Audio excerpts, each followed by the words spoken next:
The Untouchable, True School Sports Empire, and all that blase blase. Listen, I'm coming to you guys, just checking in right quickly. It's a bit of a light weekend here in the sport of boxing, but we did have some boxing tonight in the Bay Area. Shout out to all the fine folks in the Bay Area. I'm talking about, the town, Oakland, San Francisco, San Jose, Hayward, you know, even Sacramento, they don't consider that the Bay. Just the whole Northern California. Shout out to y'all. I love Northern California. But this is a big night for a couple of things in boxing. It was a big night for Amari Jones. It was a big night for the Bay Area boxing scene.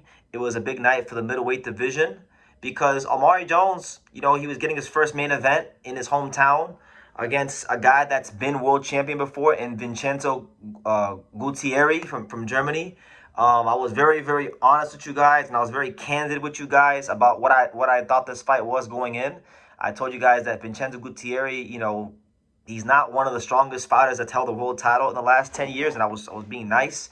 But I gotta say, man, I had low expectations for what this fight could be. I was expecting Amari to get Vincenzo Gualtieri out of there in roughly about 5 to 6 rounds, similar to what we saw with Johnny Beck. I give the young man some credit from the Bay Area. He actually made a mild statement to me by exceeding my expectations. He got him out of there in 3 rounds, and I gotta say, man, even though I thought Vincenzo didn't have a whole big chance to win this fight, and I thought it was a mismatch going in, you got to give Amari credit.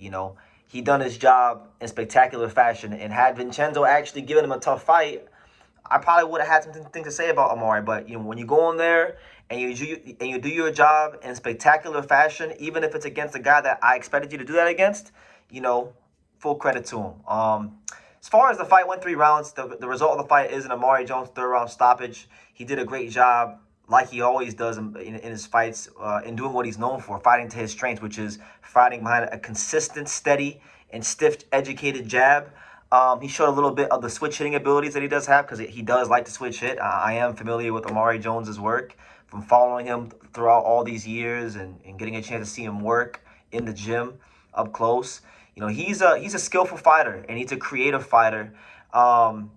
And he's one of these guys, yes, his first instinct is to box. His first instinct is to be patient behind his jab. But he's got a way about him of being very pinpoint and precise with all his other shots: the straight right hand, the uppercut, the hook. Those are punches that he throws in a very precise manner. And when he was able to catch Vincenzo Gualtieri with these shots, he was able to punch through the guard and really make Gualtieri feel his presence in the ring, and he got him out of there in 3 rounds. So there you go. That's how you're supposed to do it in your hometown, your first main event. And in a middleweight division, which, I've made very clear many times, it's not just a bad middleweight division. It's not just a thin middleweight division. It's a historically bad middleweight division. The fact that this was considered even a step-up fight shows you how bad of a division it is, because Gualtieri is not, really a top upper echelon fighter. But he was IBF champion for a cup of coffee, and he was a champion, so I give him that respect. But, but boxing fans who know both these fighters knew what this was. So credit to Amari Jones for doing his job in spectacular fashion. Oscar de la Hoya pretty much stated that, look, like, Amari Jones is going to be fighting for the world title next. This was an IBF eliminator fight, so he is now going to be mandated to fight for the belt. Versus whom? I don't know, because when you look at the rankings, you got, Etinosa Oliha there at 2, Aaron McKenna at 3, Amari was there at 4. He just beat Gualtieri, who was at 5. You had Callum Walsh, who's at 6. He's with Zuffa Boxing. Vadim Tukov, Russian guy, he's at 7. Vito Milnecki Jr. is at 8. George Lillard from the UK is at 9. But honestly, look, if I get my wish, if BT, if Brendan Taylor, if True School Sports can be the commissioner of boxing, I want to see Amari Jones in a real fight for the world title. And I want to see him fight the number 10 contender for the vacant IBF title. I want to see Amari Jones versus Jahi Tucker. Jahi Tucker is a legitimate fighter. He's a guy that I thought that he earned a Xander Zayas fight when Xander was a prospect, and Top Rank didn't want to do that when he beat up Xander's sparring partner and stalemate, Nikolai Shekniazuli. He got frozen out of that fight. He's been put into a lot of tough fights. He has a win against Lorenzo Truck Simpson. He's a guy that's scheduled to fight Yuri Sedano, another good fighter, on the undercard of Boots versus Xander. I feel like in a division that's incredibly thin and incredibly weak, this division, and not just this division, but I would say boxing in general, it needs legitimate rivalry fights. Fights where guys are not too fond of each other. And I'm not going to sit here and try to stir up hate between Amari and Jahi, but they have both they both said unfavorable things about each other in the media. And the fight has a storyline, and they're two really good fighters. If Jahi Tucker defeats Yuri Cedeno, I would like to see him fight Amari Jones. I feel like for the most part in his career, he stepped up to the plate and he's fought, good fighters. He's won some, he lost some. He's 15-1-1, but he beat Nikolai Sheknizuli. He beat Jose Luis Sanchez. He fought Nicholas Floss, lost to him in a close fight that some people thought he won. Fought Francisco Varone, who's another, tough guy that guys don't want to fight in the 54 division. Beat Troy Williamson. Beat Truck Simpson.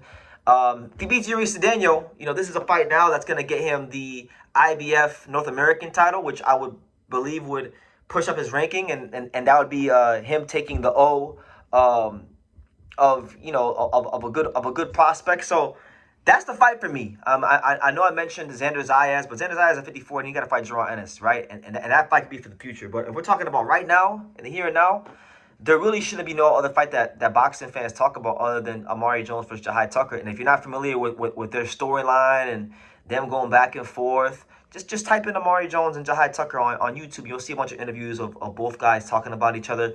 It's the only fight in the division that really has any storylines, and I think it'd be a very marketable fight. I'm sure Jahi Tucker wouldn't have any problems fighting for the world title in the Bay Area because, Amari will be the 8th side, and they're going to do that. So I would like that fight, and that's the fight really for me I'm pushing for.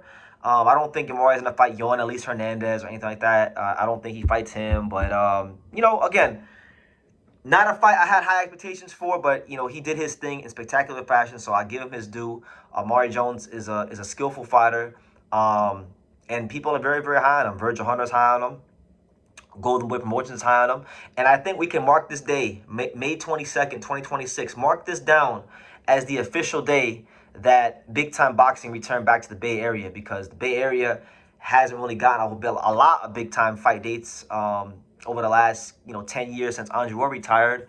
So it's their time now. I'm happy that Amari Jones is a player in the middleweight division, because the Bay Area, I'm talking San Francisco, Oakland, San Jose, that whole area, is a place that should be having fights more often. We're talking about one of the biggest metropolitan cities in America, a great sports town, the home of the Silicon Valley, tech industries. So there's lots of money to be thrown around and lots of money to be made. So the Bay Area boxing should be open for business now that that Amari Jones is now the mandatory challenger for the IBF. And like I said, for me, the fight should be Jahi Tucker versus Amari Jones. A real legitimate rivalry fight, which I feel like will bring out the best in each fighter. So Amari handled his business tonight.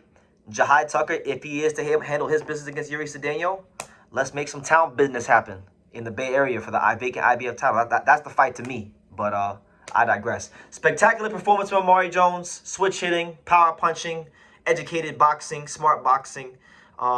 He fought a former world champion and dispatched him very, very easily. So that's always a good sign for a young fighter on the come up. So I'll leave it at that, man. I don't have too much more to say than that. Good fight, good performance. The ideal main event, home opener for a young fighter like Amari Jones. And yeah, I'll just leave it at that. Shout out to him and Virgil Hunter and the whole team and Jeff Rael and all the fine folks in the Bay Area boxing scene. And yeah, leave your comments down below. Make sure you guys take time to subscribe, and I will see you in the next video.